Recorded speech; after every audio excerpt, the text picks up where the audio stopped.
holding her famous monkey plushie, Jane Goodall. Now 90, still travels constantly. Anyone who knows her hears her name and thinks of chimps and conservation. She needs no introduction. This world-famous Dr. Jane will sometimes spontaneously greet audiences like this.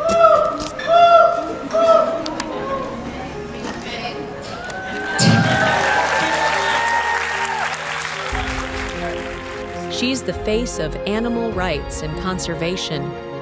As she's gotten older, she's felt more urgent about conveying an important message, which is hope.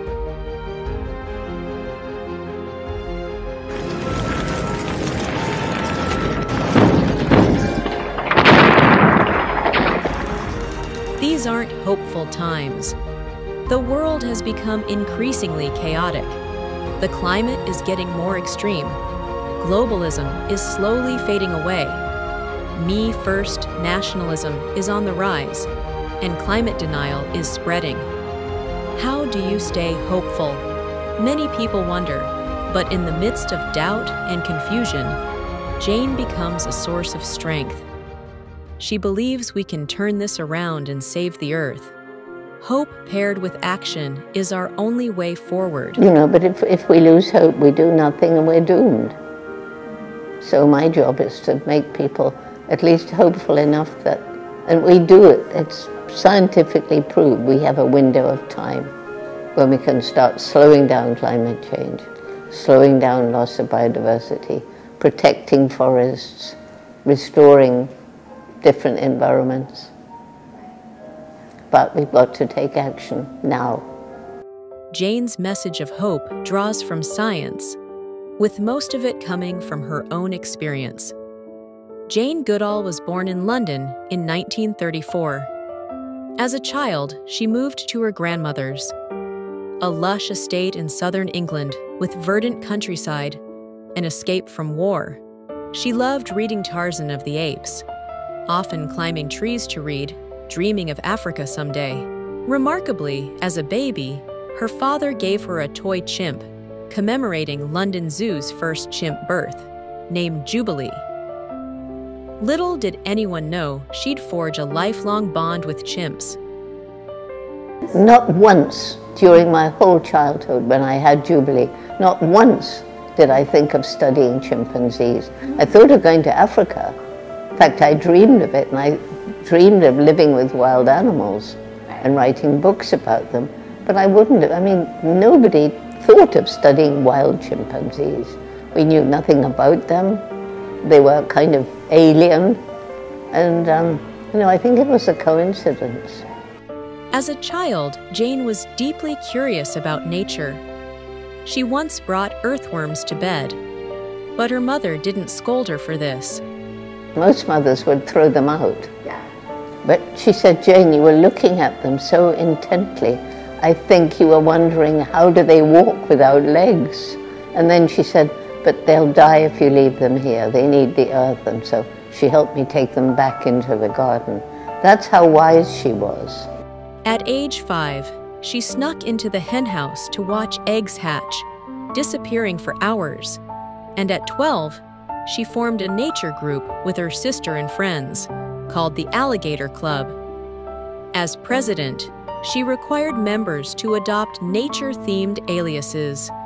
I think I like the term admiral. Admiral, yeah.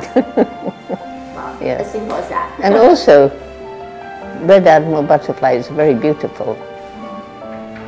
But why did I call it the Alligator Club? I have no idea. All the members, there were only 3 other members, and they were meant to write reports, they were meant to draw pictures and send them to me, because we were in different places. But they never did, and I got fed up. Due to financial constraints, Jane didn't go to university at that time. Instead, she graduated from secretarial school. In 1957, she traveled to Kenya to visit a friend.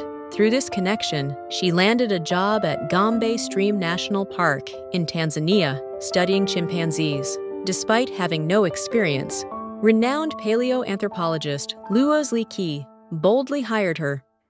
One reason was Jane's keen observation skills, which impressed Leakey.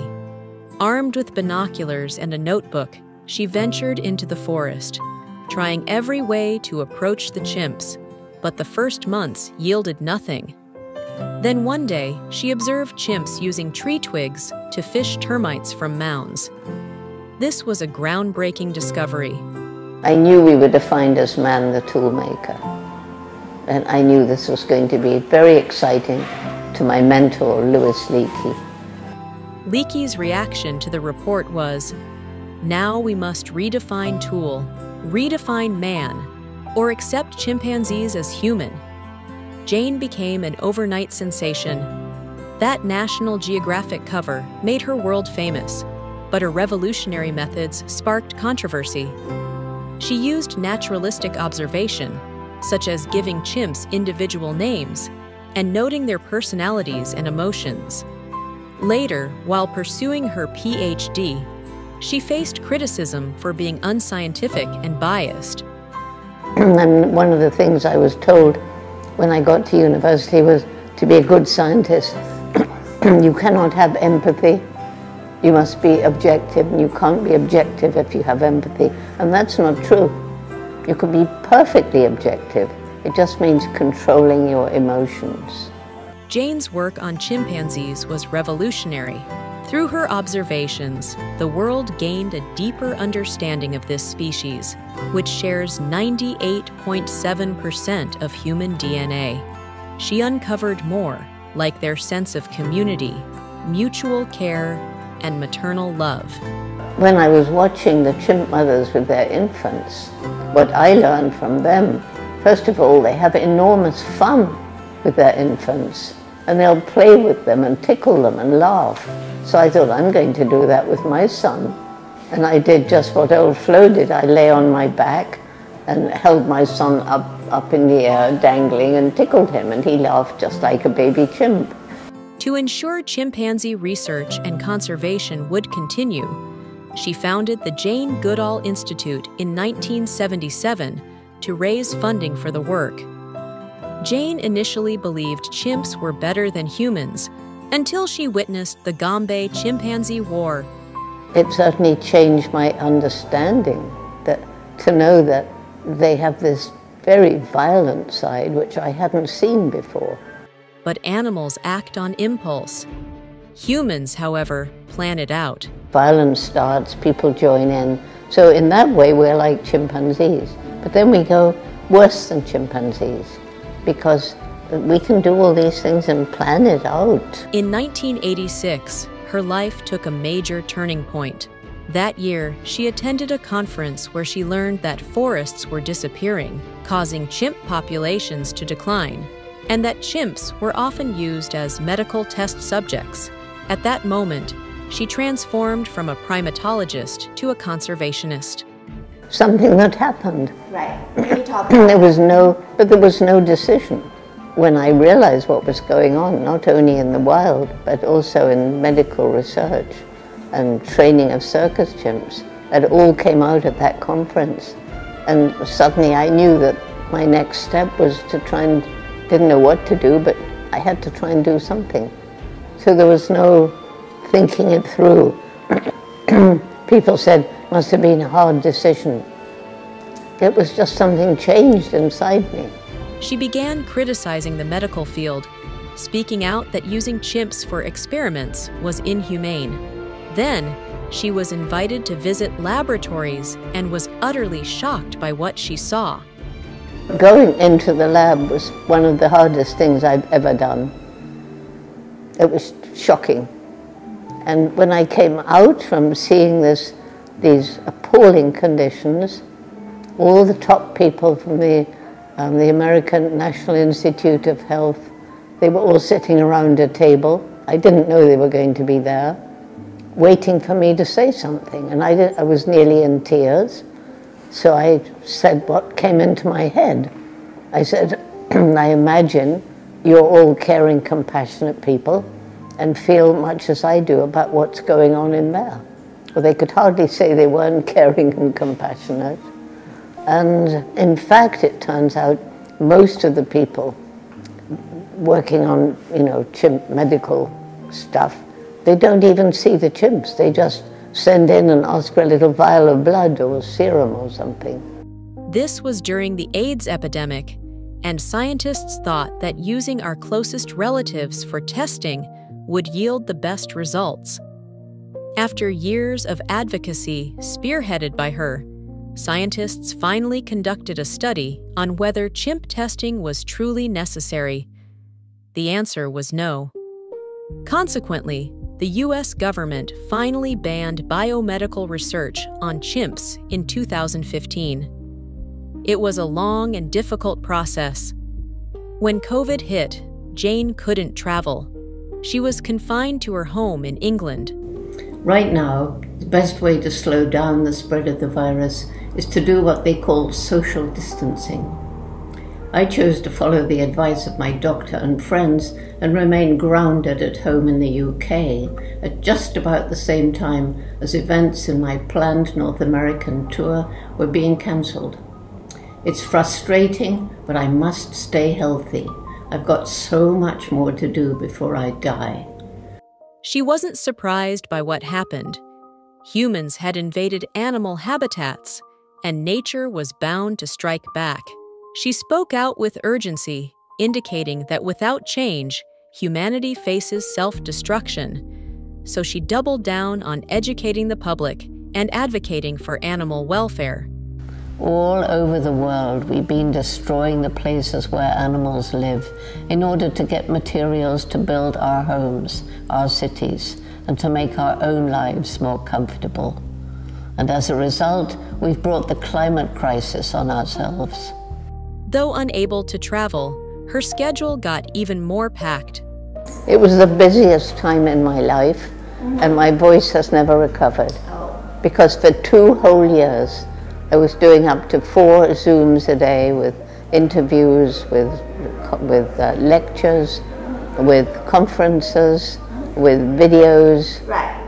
No day off, no holiday for 2 whole years. Looking back, it's clear that humans haven't truly learned their lessons. I'm afraid we haven't changed enough. The big change is more people are aware. The sad thing is lots of talk, people understanding what we should do, but too little action. After the pandemic, Jane returned to her life of constant travel. In 2024, at 90, she visited Singapore and took a boat to St. John's Island to witness Delta Electronics Taiwan's collaboration with Singapore's National Parks Board on their 100,000 coral restoration initiative. They established a coral restoration base on the island, integrating Delta's smart aquaculture system. Jane personally planted the first coral fragments, blessing each one with a kiss. In June 2025, at 91, Jane visited Taiwan, touring the Chaojing Coral Conservation Center, a Delta National Museum of Marine Science and Technology collaboration, planting coral fragments together with Delta's founder, Bruce Jung. You're not only helping the ocean and the coral, but also educating young people into understanding why the ocean is important, why coral is important, and how really, really important it is to protect what's there and restore where it's gone. If we give nature a chance, nature can recover. We see this everywhere, and this has been Jane's experience throughout her career. I suppose for me the best example, when I got to Gombe National Park in 1960 to begin the chimpanzee study, was part of a forest stretching right across Africa. By the mid-1980s, I was horrified when I flew over. Gombe was a little island of forest, and all around were bare hills. And that's when it hit me, if we don't help these people who are living in poverty find ways of making a living without destroying their environment, we can't save chimpanzees, forests, or anything else. So we began our true community-led conservation project. We call it JGI's Takari method. Super successful. People now understanding that protecting the environment isn't just for wildlife, but their own future. And so if you fly over Gombe today, you don't see bare hills because the people have understood the importance of letting the trees come back. Tree planting is one of Jane's signature conservation practices. She plants a tree wherever she can, especially at schools. She planted a sapling at her primary school in Singapore. It's a simple gesture with profound meaning. Through small seeds, great trees grow. This banyan was planted by Jane at Chang Rong Christian University, Tainan, back in 2014. After 11 years, it has grown strong and tall, bringing Jane great joy. Nature's resilience ignites a spark of hope. Jane firmly believes young people are our hope for the future. But when she began her conservation work, she discovered that many young people felt hopeless.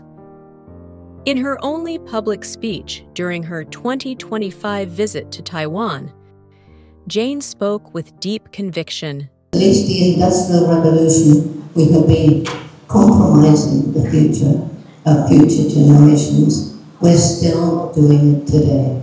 For years and years and years, we have been stealing the future of our children. That's why she constantly emphasizes adults' responsibility. You young people, it makes me very angry when people say it's the responsibility of the youth. No, it's not your responsibility, it's our responsibility. And our job is to help you to make a better world for the future. This vision inspired the creation of Roots and Shoots. In 1991, 12 students went to visit Jane's home in Tanzania to discuss environmental protection. Because I learned in nature everything is interrelated, each group would choose, it would be bottom up. They would choose a project to help people, a project to help other animals, and a project to help the environment, or one big project that encompasses all. From a simple idea, Roots and Shoots has now spread to 75 countries worldwide, becoming the Jane Goodall Institute's flagship program. Taiwan was the first Asian country to establish a Jane Goodall Institute. In 1996, Jane was invited to speak in Taiwan, where she shared her vision for an organization. Kelly Koch, inspired by her words, volunteered to make it happen. 把我的名字写在一张卡片上，然后把我的电话给他，跟他说，如果你愿意的话，我很希望能够协助。那当然，他就是离开台湾了嘛。离开台湾之后，在他身边的那群志工就跟我联系，我们就开始筹备这个真古德协会，所以这样开始一起工作到现在。And as a result, the Jane Goodall Institute Taiwan was officially established in 1998. 其实每一个国家几乎都是跟台湾一样的情形。博士在现场，聚集了非常多的支持者，然后支持者说啊，我们一定要朝你的这个想法去迈进嘛，所以大家就会成立一个协会。Whenever Dr. Goodall visits, local Roots and Shoots children share what they've learned through vibrant performances. Taiwan typically holds a Roots and Shoots United Nations for Animals event, and Dr. Goodall always watches the entire show and offers encouragement. This United Nations of Animals, what a wonderful idea. You can be the voice for the animals who have no voice. Dr. Goodall has her own philosophy about education. When speaking to young people, she almost always mentions how much she owes to her mother. We're both little girls, and a different kind of mother might have crushed that early scientific curiosity, and I might not be standing here now. When she went to Gombe, young women weren't allowed to go alone back then, so Jane's mother volunteered to accompany her. When Jane felt discouraged by her initial lack of progress, her mother became her cheerleader. She did for me was to boost my morale and telling me, Jane, you've seen more than you realize. You've seen all these things through your binoculars. Dr. Goodall would tell kids that she didn't follow traditional scientific methods in her research.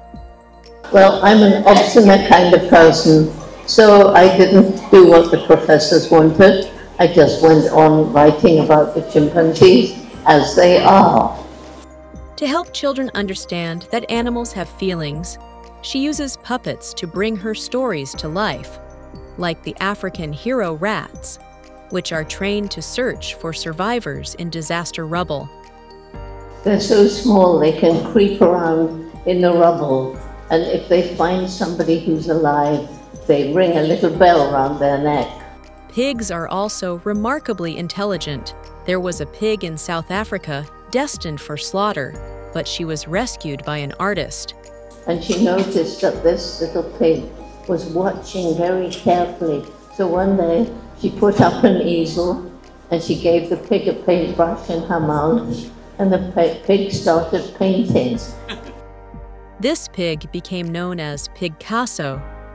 Her paintings are sold for $5,000. Regarding today's focus on developing young leaders, she remains skeptical. We're not raising young people to become leaders, although many of them will. We're raising young people to become compassionate citizens, showing respect and compassion to all living things. And, you know, not everybody is going to be a leader. A good example is Jiqing Elementary School, which partners with the Jane Goodall Institute Taiwan, and they've specially built a chicken coop on campus. One hen, nicknamed Bear Buddy, had escaped from a bear's clutches, but later became friends with that bear, and this story captivates all the kids. 我天天上课都在想，哪时候才要上熊麻鸡的课？ Also, Taiwan permits experimental schools run privately. So, in 2021, the Jane Goodall Sustainability Academy was founded in Taipei. 当你居住在都市里面，你怎么样还能够跟自然维持连结呢？你怎么样还能够保持一个对跟自然的有律动，然后有连结，然后有行动力的孩子呢 ？Right， 这个才是要找解放的地方啊。 The 5-day curriculum includes at least one field trip day, such as the visit to Jiqing Elementary, where the Jane Goodall Institute students eagerly interact with locals, demonstrating their outgoing and inquisitive natures. Crucially, they also enjoy ample creative freedom. 我们可以自己写来报，假如说我想要写歌词或者是台湾蓝雀，出来跟家长介绍我们这学期学了什么。 Jane Goodall has a special connection to Tainan, mainly related to the Aran River. Starting in the 1970s, industrial waste increasingly polluted the Aran River. As the situation worsened over time, it became Taiwan's most polluted river. In 2001, the government launched restoration programs. Jane Goodall first visited the Aran River in 2012. 2 years later, she returned with students from the Taijiang region to observe the restored ecosystem.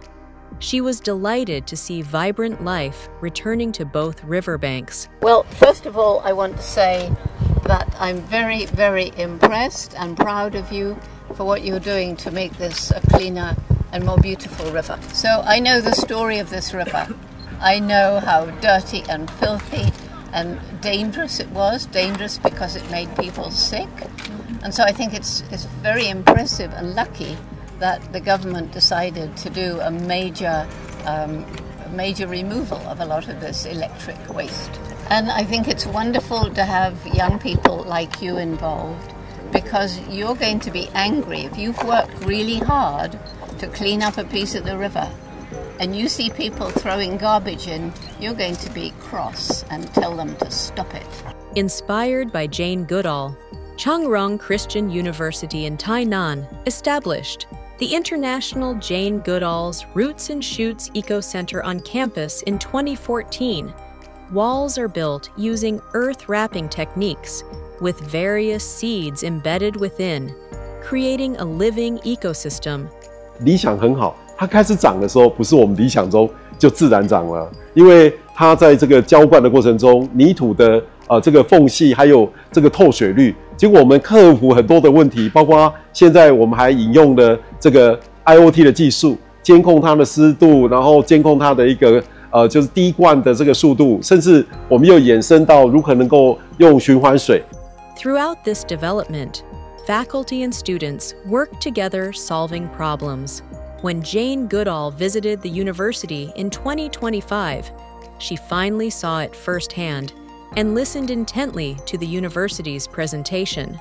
After adopting Barclay Memorial Park, the school also established the CJCU Roots and Shoots there. Beyond learning about the park's unique ecosystem, like the blackish cicada, they also host regular lectures. 这个公园是很特别的，它没有这个运动，就是没有那些的荡秋千啊，或游乐设施，因为我们希望大家来接触到的就是一个生态。To implement Roots and Shoots in higher education, Changrong Christian University launched an international program for sustainable development, IPSD, in 2016.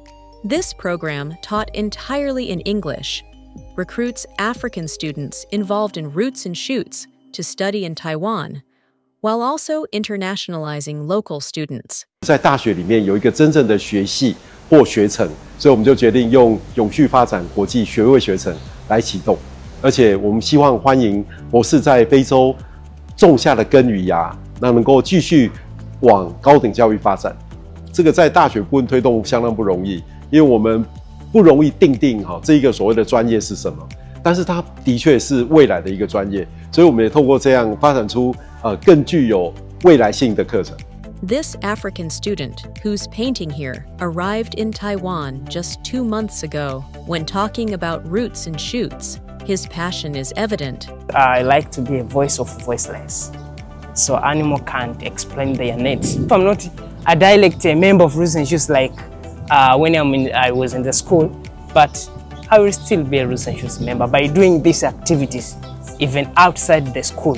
During Dr. Jane Goodall's visit to Taiwan, she was invited to speak at Changrong Christian University's Class of 2025 graduation ceremony in June.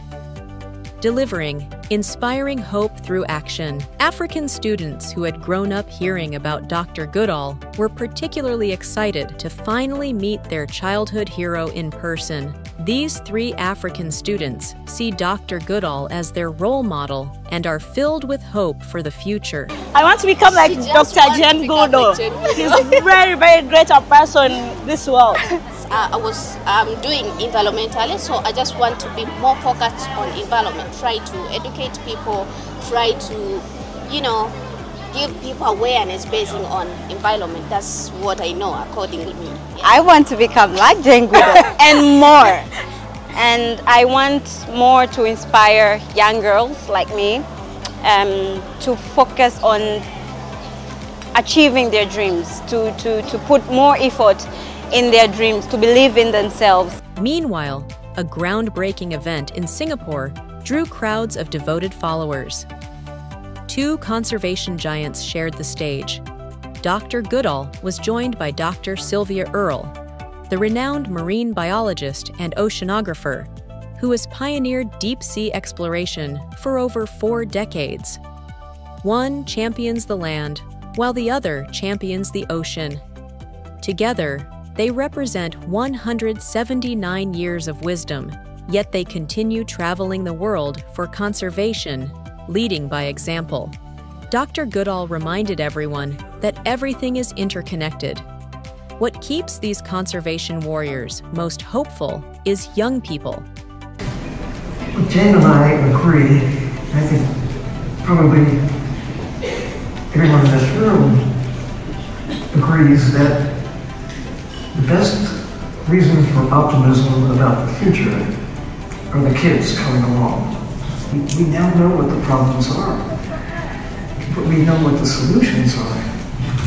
And I wouldn't get discouraged because you can't do it all, but we can all do something.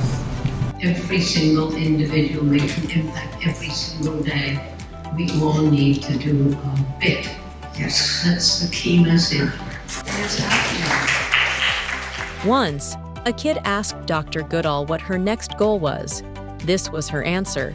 Growing roots and shoots around the world, but and when you're 90, you can't dream too big because I won't be here, but I still have energy to grow roots and shoots around the world. Because she knows the power of young people is a vital force for hope.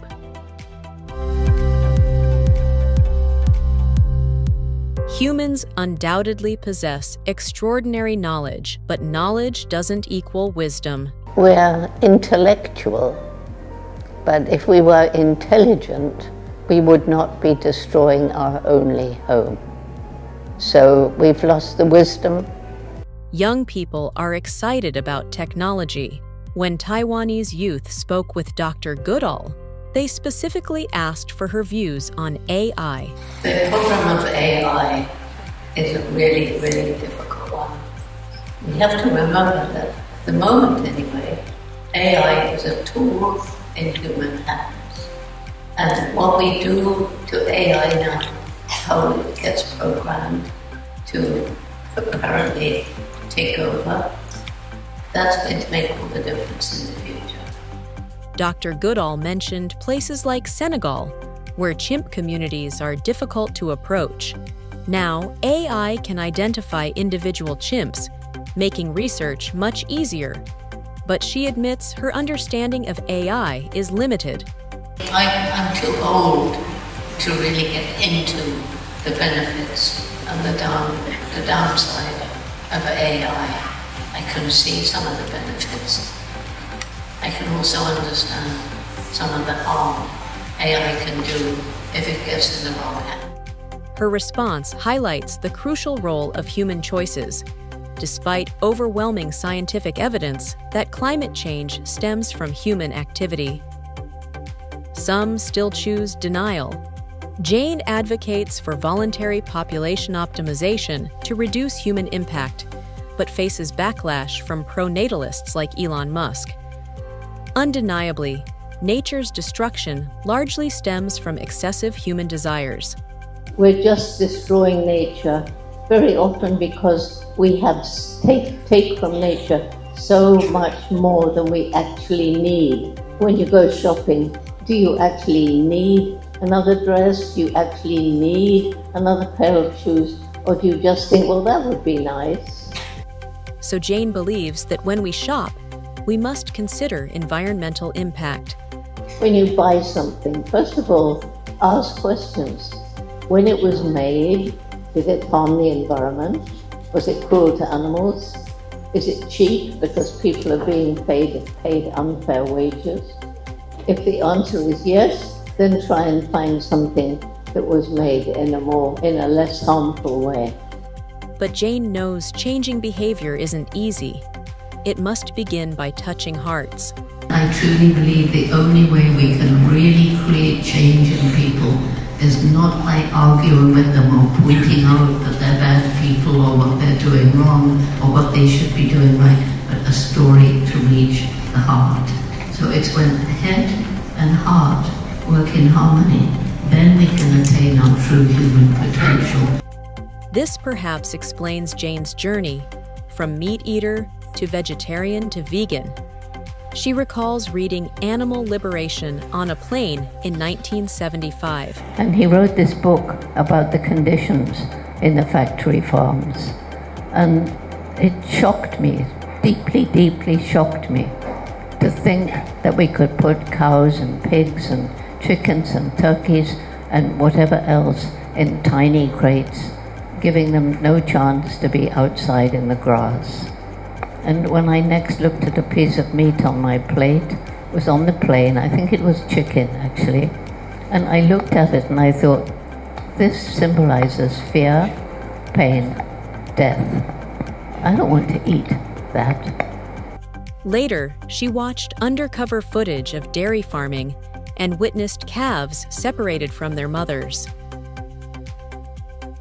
And the cries all night of the cow calling to her calf and the calf calling for her mother. And those images stay with me.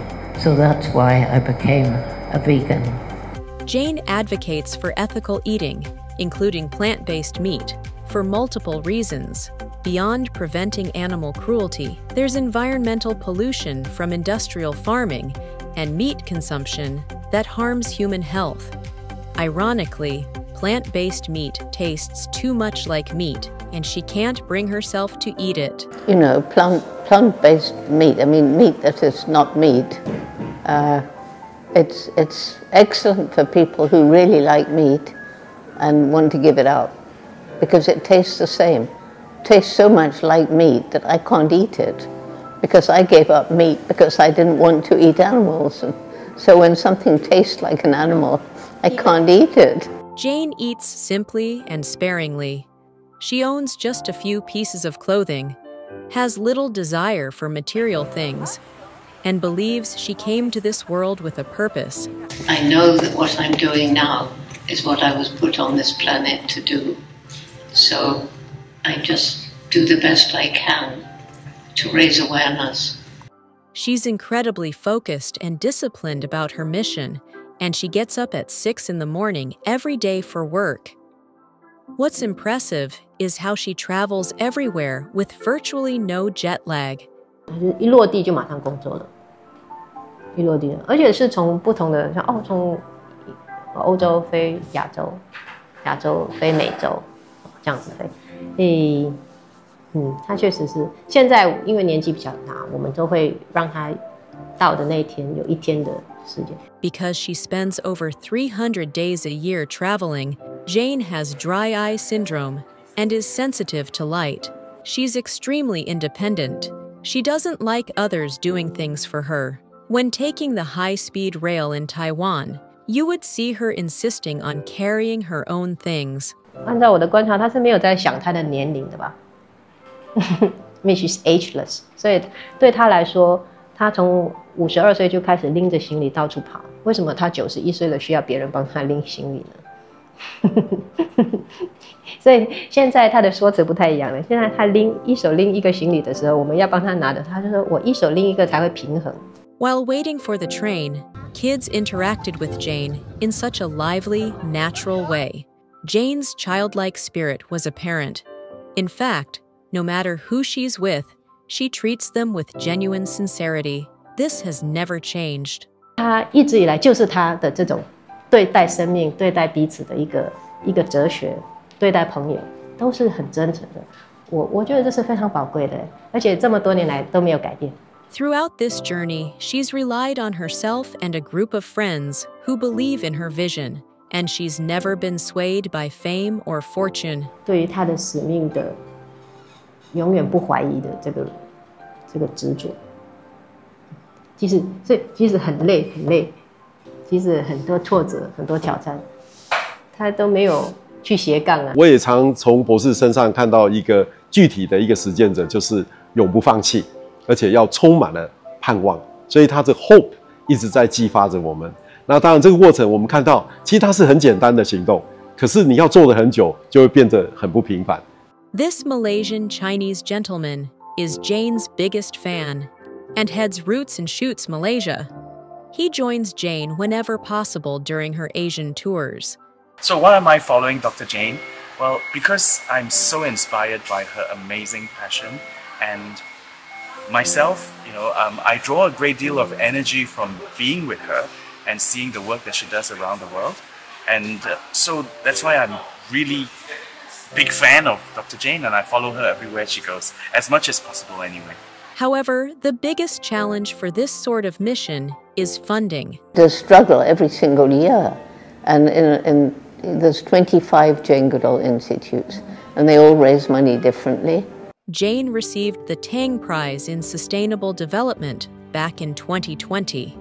The award ceremony was canceled due to the pandemic. Years later, the medal was personally presented by Tang Prize CEO Jen Chuan Chern. In 2025, she visited the Tang Prize Foundation during her trip to Taiwan, leaving her signature on the foundation's table of honor. Tang Prize Chairman Chung Yao Yin personally welcomed her. Jane expressed that the Tang Prize's generous award significantly supported her foundation. Yes, it certainly helps when there's a money prize. Makes a big difference. Yep, because especially now when USAID has been frozen, we lost $5.5 million a year for the next 4 years, just like that. From primatologist to environmental conservation leader, through this evolution, Jane's greatest self-realization was when I learned about myself, that I'm obstinate, I won't give up. The worse it gets, the more I'll fight. Because I had a wonderful childhood. I was taught by my mother that I should never give up, that I should work hard and take advantage of opportunity, which I have done all my life. So I've just gone on as I live, trying to follow the advice that she gave me, and it's worked. Because of this, regardless of external circumstances, she remains the same, carrying Mr. H, spreading her message. This stuffed monkey was a gift from a blind man who mistook it for a chimpanzee. He thought he was giving me a stuffed chimpanzee, and I made him hold the tail. I said, Gary, his name is Gary Horn. Gary, chimps don't have tails. So he said, well, never mind, take him where you go, and you know I'm with you in spirit. Gary overcame challenges to become a musician. He even learned to dive and taught himself to paint. Normally the indomitable human spirit. Yes. I'm thinking about people who tackle what seems impossible and won't give up. Jane has a spiritual side. When in the rainforest, she feels a spiritual presence. But then when we come to spirituality, I've felt this very close connection with some spiritual power when I was especially out in the rainforest. Well, it's important for me, but I don't go around preaching it. I just say that's what I believe, and it helps me. I can't tell other people they need to believe that. She's also had miraculous near-death experiences. In recent years, she's become curious about death. And I've read so many books now about near-death experiences. Some of them are phony. They've been proved to be false. Some of them definitely are not. I've met people all over who describe what they felt when they were pronounced dead but came back. And my own husband, you know, I know that he came back, but somehow I was not supposed to remember what he said, so it all blanked out. A few years ago, someone asked about her next adventure. After thinking for a moment, she answered, death. So I thought about it and I said, dying. And there was dead silence and a few nervous titters. And I said, well, when you die, there's either nothing, in which case, fine, there's nothing, or there's something. And I said, things have happened in my life which make me believe that something, when we die, something remains. And if that's so, I can't think of anything more exciting than discovering what that something is. Nature's resilience, the power of young people, and the indomitable human spirit became her core message of hope. What Jane perhaps doesn't realize is that she herself is the most powerful catalyst. Without any publicity, without any fanfare, her very existence in this increasingly turbulent world serves as a beacon of light, bringing hope to the world, a hope that is evolving into a lasting legacy, an endless source of inspiration for future generations. Together we can, together we will, together we must make this a better world. Thank you.